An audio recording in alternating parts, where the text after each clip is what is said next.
Guiding children means meeting them where they are. If this is something that's going to be of interest to you, listen into this podcast. If you think parenting is all about control, you're wrong. It's all about connection. Do you feel exhausted trying to manage your child's behaviour? Stop managing and start connecting. Welcome to the I Am Education podcast, where we explore transformative ideas for parents, educators, and anyone passionate about shaping the future of learning and humanity. Join us as we dive into the latest insights, practical tools, and inspiring conversations that empower both children and adults to thrive. Let's unlock the potential of education together. I am education for the love of learning. My name is Jason Alexander, and I'm here to discuss the world of behaviours, parenting, and early childhood education. Today's episode is all about 10 powerful strategies to better connect and guide children, moving beyond managing behaviour to truly understanding it. Now, when I first entered the world of early childhood education, I came armed with the belief that, as the adult, I deserved respect, simply because of my role. I thought it was up to the children to listen to my words, not question my actions, and accept everything I told them. It was definitely an authoritarian approach, and I thought that's how it was supposed to be. But a few years in, I found myself feeling deeply disconnected from the children I cared about. I was exhausted from the mental strain of trying to maintain control all of the time. It left me questioning whether early childhood education was even the right path for me. That's when I had a realization. It wasn't early childhood that needed to change. It was actually me. And I began to dig deeper into understanding children's behaviours. That shift transformed not only my approach, but also the relationship I had with the children in my care. So today I'm sharing 10 of the most effective strategies I've learned and use in my interactions with children. Strategies that I wish I'd known when I started. Let's go. Strategy 1, tell, don't ask. We often ask children to do tasks in the form of a question, thinking it's polite and modeling good manners. For example, we might say, "Can you please put your books away?" Or, "Can you please help me with the washing?" On the surface, this seems like a great way to teach politeness, but here's the key issue. When we phrase it as a question, we're implying that the child has a choice. So what happens when they exercise that choice and say no? Our typical response might be something like this. "No, I asked you to put the books away. You need to do it now." Now let's pause. Did you really ask them? Or did you mean to tell them? Here's where the disconnect begins. By asking, you're giving the impression that their response matters. But when you dismiss their no, you send a contradictory message. Why did you bother asking if my response doesn't count? This creates confusion for the child and can lead to frustration and emotional outbursts. It also unintentionally undermines their sense of autonomy and the value of their voice. Instead of asking, try telling. Reframe your request to be clear and direct, while still respectful. For example, let's move from "Can you please put the books away?" to "Your books need to be put away, thank you." This language assumes cooperation. It sets a clear expectation without opening the door to a long-winded debate over the word no. Now, if you're genuinely happy to complete the task yourself, by all means, continue asking as a question. But if their no's will frustrate you or lead to a conflict, you're better off giving a direct statement instead. Being clear. This small shift in language reduces confusion and ensures that both you and your child understand what the expectation is. It also preserves the integrity of their voice by not offering a choice where one doesn't exist. Remember, it's not about being demanding, it's about being clear and respectful. Save the "can you" for moments when you genuinely mean to give them the choice. Now, strategy 2. Self-regulation comes first. Children are emotional mirrors. They reflect the energy and emotions we bring into the space. If you approach a situation feeling frustrated or overwhelmed, they will pick up on that and will often respond in kind.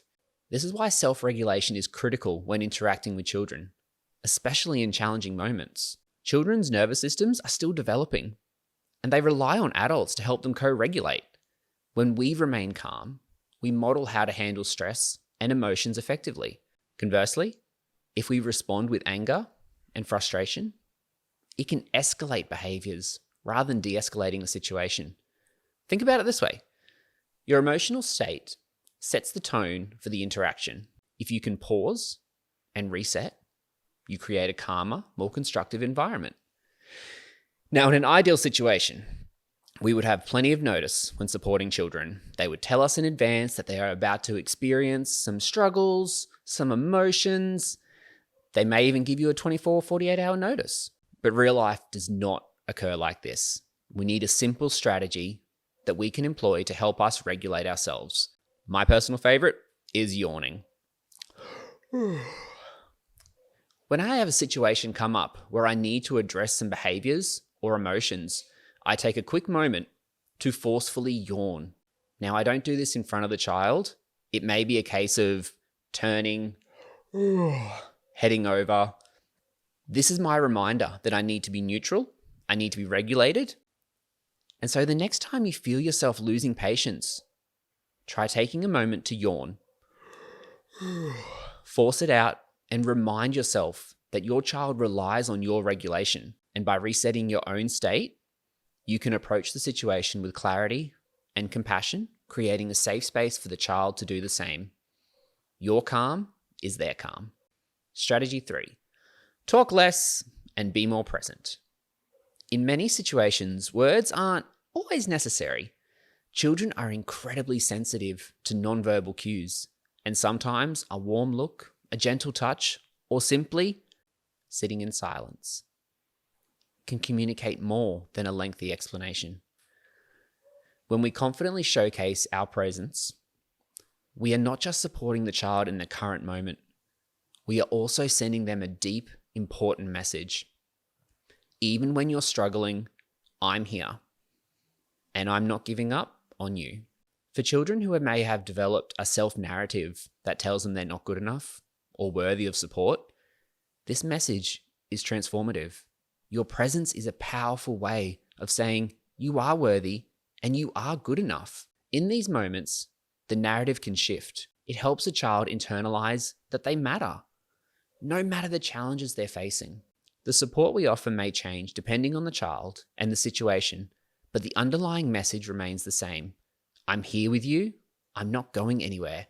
This presence allows the child to experience their emotions without feeling rushed or judged. Emotions are not problems to be fixed. They are part of being human and need to be felt. Sitting with a child in their discomfort allows them to process their feelings in a healthy way, knowing that they're supported. When we're truly present with a child, putting down distractions and fully engaging with them, we have the ability to diffuse tension, prevent escalations, and ultimately build stronger connections. If a child is getting frustrated with the task, rather than rushing in with the advice or the answer, sometimes it's simply sitting with them, giving them a reassuring smile, a gentle touch on the back, just letting them know, hey, I'm here and you've got this. Your presence reassures them that they're not alone. And if they need that emotional support, you're there. Children often respond more to the feeling of being seen and understood than to verbal instructions. Your presence simply communicates, I'm here for you. By being fully present, we can create an environment where children feel safe enough to explore, make mistakes, and work through their feelings, not avoid them. Strategy 4. Behaviour reflects an unmet need. Every action a child takes is a form of communication. For example, an emotional outburst isn't just an outburst, it's a message. Perhaps the child is tired, hungry, overwhelmed, or seeking connection. Understanding that behaviour is a reflection of an unmet need can help us respond more effectively. If we have a child throwing things, we can react with frustration. Put the toys down, stop throwing them. Or we can pause and ask ourselves, okay, is this child frustrated? Do they need sensory stimulation? Are they simply exploring their impact on the world? If we tie this in with the yawning strategy from earlier, it helps us to be regulated. So then that way we can respond instead of react. And so when we address the root cause, we can respond in a way that's more likely to solve the need and prevent further challenging behavior. Now, tunnel visioning on the behavior can be important when safety is a concern. When we deal with the behavior, we need to make sure that we're dealing with the safety as well. But if we don't address the need, the behavior is just going to keep on coming up again, leaving you in this band-aid cycle.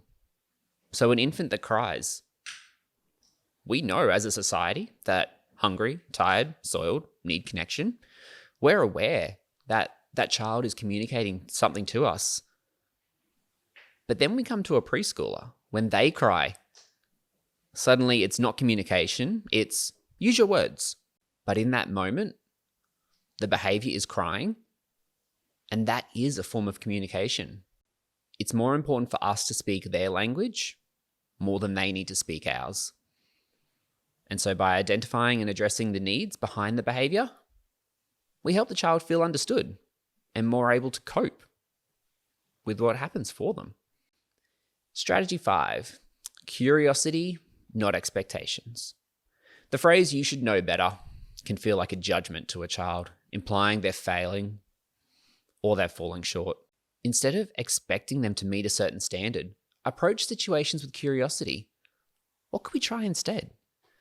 Judgmental language can help spur a child's internal narrative of "I'm not good enough," a story that will impact their responses to the world as they age. Rather than saying, "Why are you acting this way?" try asking, "What do you think we can do differently next time?" This opens the door for collaboration and problem solving, while removing that pressure to meet unrealistic expectations.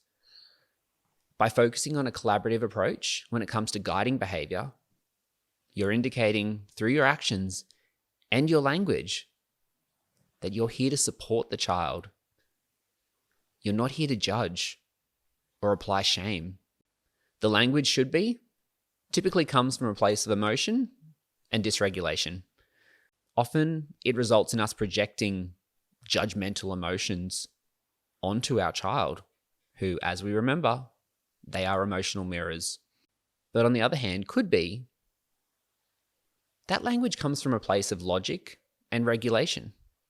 We're approaching things with the mindset of a curious learner.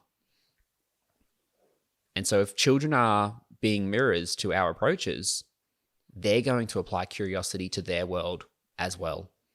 So once we adopt a curious mindset, we're inviting children to explore solutions and explore curiosity in their world as well. Number 6, change your choices.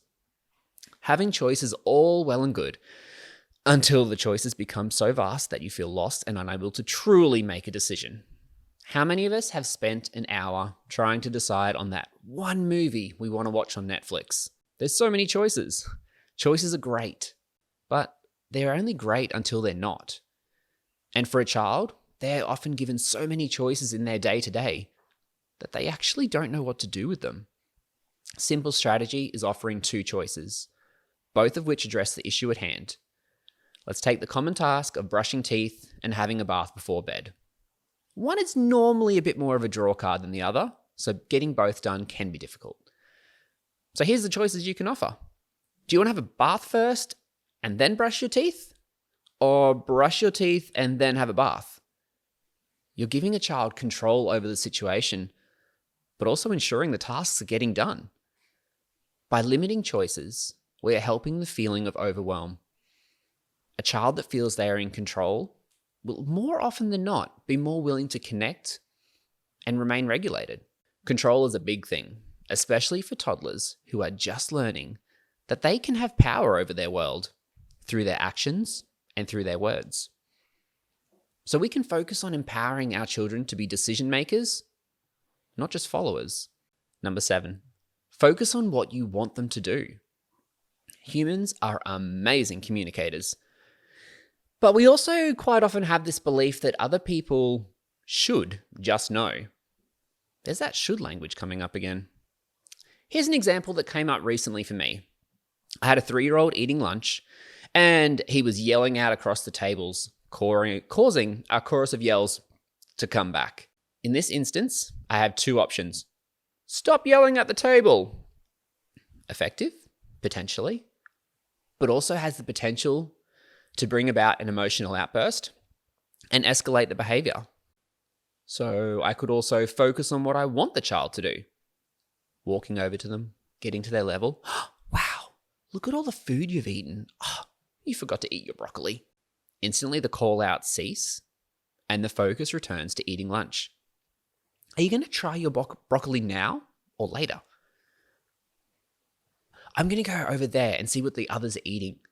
When you try some broccoli, can you wave to me so I can come over and find out how tasty it is? In this example, the focus was on what we wanted to see, eating food. And he was given an alternative to communicating to me across the room, all without the risk of emotional or behavior escalation. Strategy 8. Listen more than you talk. Similar to strategy 3, this one focuses on allowing children to be in their feels and in their emotions. The focus is not on fixing, it's on understanding. Where number 3 focuses on nonverbal cues, this strategy instead focuses on how to encourage a child to talk more, and is quite simply practice active listening. This strategy focuses on the premise that when we feel seen, heard, and understood, we feel connected and loved. So instead of filling awkward silences with words to make yourself feel better, simply ask, "Tell me more." And remember, their words are not being expressed for you to respond to. They are speaking to be heard and understood. So next time your child is experiencing big emotions, simply ask, "Tell me more." And the responses will speak for themselves. You may find that your child is expressing the feeling of a loss after a relative moved away 6 months ago. They just haven't had the chance to express where their feelings are coming from, and that's guiding their behaviors. The goal is to help support them to work through their feelings and emotions, not bypass them or ignore them. Number 9, meet them where they are at. Now, focusing on meeting a child where they're at allows you to respond to their current needs with understanding and support. Every child has their own emotional landscape and developmental stages that they're working through, so it's essential to meet them where they are in that moment, whether they're feeling overwhelmed, excited, frustrated, or just in needs of comfort and connection. Being truly present with a child means understanding that their perception of the world and their emotional capacity are different from ours. It means not rushing them to catch up or expecting them to behave in ways that align with an adult's timelines of expectations. Instead, we focus on being attuned to their experiences and offering support that fits their emotional and developmental needs. Now, a key focus in meeting a child where they're at is to not become married with the developmental level that they are showing right now. Development is shown in valleys and peaks. Something a child could do yesterday could be a struggle today. But it's through practicing these moments that children refine their understanding and their abilities. As the adults in their world, it's our responsibility to support them, not to make everything perfect and free from struggle. Meeting them where they're at also involves adjusting our communication style. For younger children, simple language, calm, gentle tones can be much more effective than long explanations. For older children, it might mean giving them the space to express their thoughts and feelings rather than immediately jumping into problem-solving mode. Now, this approach doesn't automatically mean you excuse behaviors, but it does mean recognizing that the behaviors is a signal of something deeper. Remember, behavior is a form of communication. We're not reacting to their actions, we're trying to understand and meet their needs. And strategy 10, model behaviors. Children are keen observers of the adults around them. For a lot of children, the adults in their world are superheroes. They're the strongest, they're the bravest, they're the most intelligent. And so they may not always show it, but they are constantly watching. They watch how we handle situations, how we interact with others, and how we navigate our own emotions. Now, one of the most powerful ways to guide a child's behavior is modeling the actions and values that we want them to adopt. If we want a child to be more patient, we need to demonstrate patience ourselves. If we want them to show respect, we need to model respectful behaviours in our interactions with them and others. Children learn through imitation, and when they see us embodying the qualities we hope to instill in them, they are more likely to replicate them. So if a child is waiting for their turn and they're really struggling, instead of simply telling them, hey, be patient, demonstrate patience yourself. I understand that it's hard to wait. What I like to do is take deep breaths when I'm waiting. Do you want to try taking a breath with me? And so in doing this, we're not only teaching them the value of patience, but we're also teaching them skills for managing their feelings in a healthy, constructive way. Now, modeling behavior goes beyond just these big actions. It includes the small, everyday moments. How we handle frustrations. Do we apologize when we make mistakes? Do we show kindness and empathy in our interactions with others? All of these small moments are teaching children how to interact with the world around them. Now, children also learn from how we respond to our emotions and their emotions. If they see us remaining calm when faced with a difficult situation, they're more likely to develop the tools needed to do the same. If a child throws a toy, we've touched on this a few times, we can react with anger and frustration, or we can respond with a more calm response by identifying what that need is. And then through talking it through with the child, we can figure out what they're needing and showcase to them that when they feel these emotions, it's okay, but there are ways that we can work through them. And finally, it's how we handle challenges. If we demonstrate resilience, despite of setbacks, then our children will see how we're responding to these moments, and they're more likely to do the same when they experience trouble. We're giving them the tools they need to express themselves, interact with others, and cope with emotions and engage with life. And the more consistently we can model these behaviors, the more consistent we will find our children's behaviors will become. Now, I hope these 10 strategies helped, and thank you for tuning in. If you found value in today's episode, I would love for you to share this podcast with others, whether it's friends, families, or other educators. By sharing, you're not only just passing along an episode, you're helping create a ripple effect of positive change, fostering deeper connections, empowering others to make a difference. Don't forget to like and subscribe. Our goal is to impact as many children in the world as we can. Thank you for being part of this journey.